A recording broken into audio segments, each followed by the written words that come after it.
La primera fase del procedimiento legislativo se le conoce como fase iniciativa. Esta se rige por los artículos 71 y 122 de la Constitución. También por el artículo 55 del Reglamento del Congreso. Estos dicen que solamente hay 3 personas u organismos capaces de modificar cualquier tipo de ley o de proponerla. El primero es el presidente de la República, que cuenta con el derecho de proponer o de modificar cualquier tipo de ley. Además, cuenta con la exclusividad de proponer leyes relacionadas con la ley de ingresos, el presupuesto de egresos de la Federación y la cuenta pública.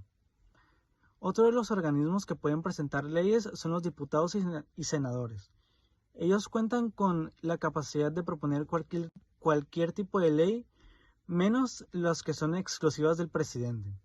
Finalmente están las legislaturas de los estados y la Asamblea Legislativa de la Ciudad de México, que cuentan con el mismo derecho de los diputados y senadores. Es decir, pueden proponer cualquier tipo de ley o modificarla, menos las que están relacionadas con el derecho exclusivo del presidente. Todas las propuestas de ley se pueden presentar en cualquiera de las dos cámaras. Solamente hay 2 excepciones: las leyes relacionadas con los impuestos, contribuciones y empréstitos, y las leyes relacionadas con el reclutamiento de tropas. Estas sí o sí se tienen que presentar en la Cámara de Diputados. También es importante añadir que para que las leyes sean discutidas, primero tiene que haber un quórum, es decir, que las cámaras tengan un 51% de sus miembros totales. También es importante añadir que si una ley es rechazada, no podrás volver a proponerla en ese mismo año. Es decir, si el presidente propone una ley en el 2025 y se la rechazan, tendrá que esperar hasta el 2026 para poder proponerla de nuevo. Los dictámenes deben de ser presentados mínimo 48 horas antes de la discusión para que los legisladores y el público conozcan su contenido. Una vez presentado el decreto, se da inicio al proceso de la discusión, el cual pues sirve para fijar ya definitivamente el contenido de la ley, según lo indican los artículos del 75 y del 95 al 134 de la Constitución. Este proceso comienza con una discusión en lo general, donde la Cámara de Origen recibe el decreto, quien da la oportunidad a los grupos parlamentarios de exponer su dictamen con un tiempo límite de 15 minutos. Concluido esta parte, si la Cámara de Origen aprueba el dictamen, pasa a la Cámara Revisora, quien puede aprobarlo sin cambios, rechazarlo o aprobarlo con modificaciones.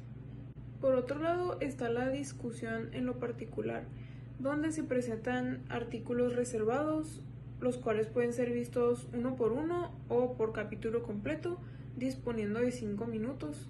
Cuando las dos cámaras aprueban el dictamen y pues coinciden entre ellas, sigue la fase de publicación, en donde obtiene validez y se convierte en ley.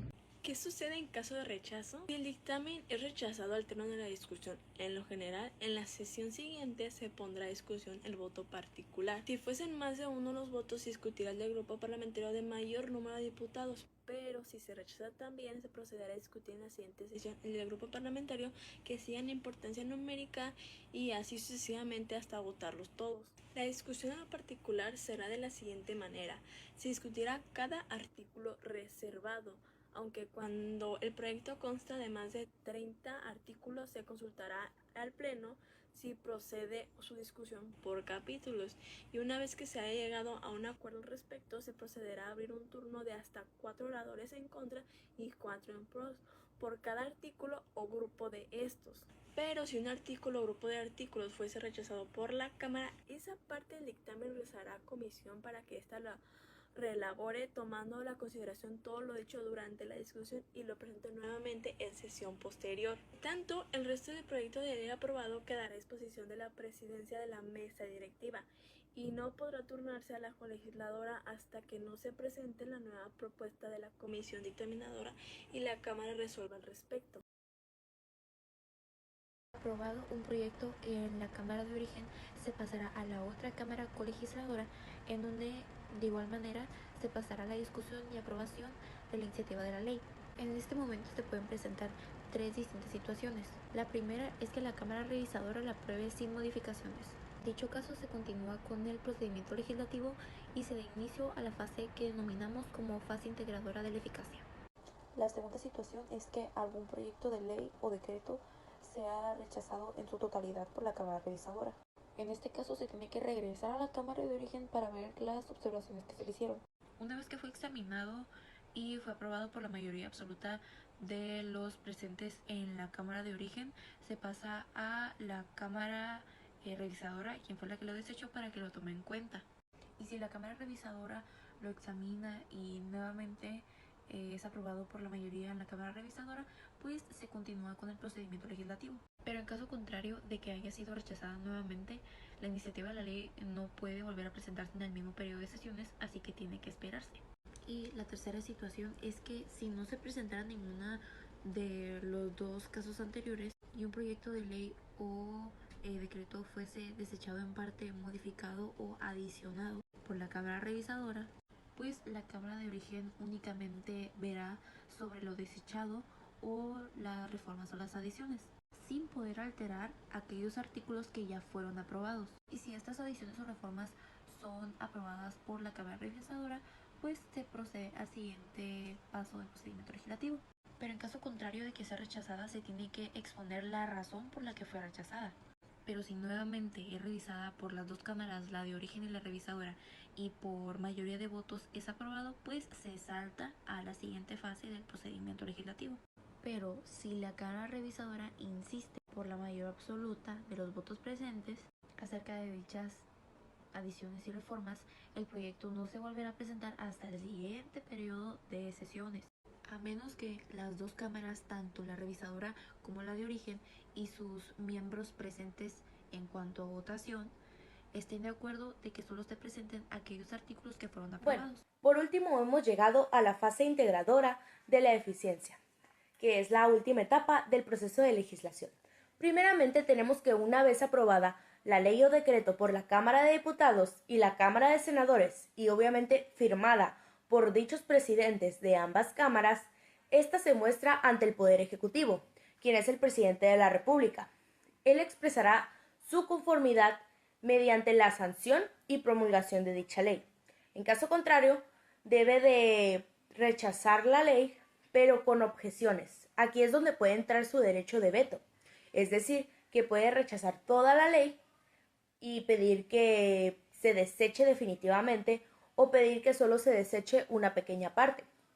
Además de que si las cámaras de diputados y senadores necesitan o quieren que esta ley se apruebe, pueden volver a repetir todo el proceso desde discusión general, planeación de ideas, etcétera, etcétera, que se vio anteriormente, y volver a presentarla a manera de revisión para que quede aprobado.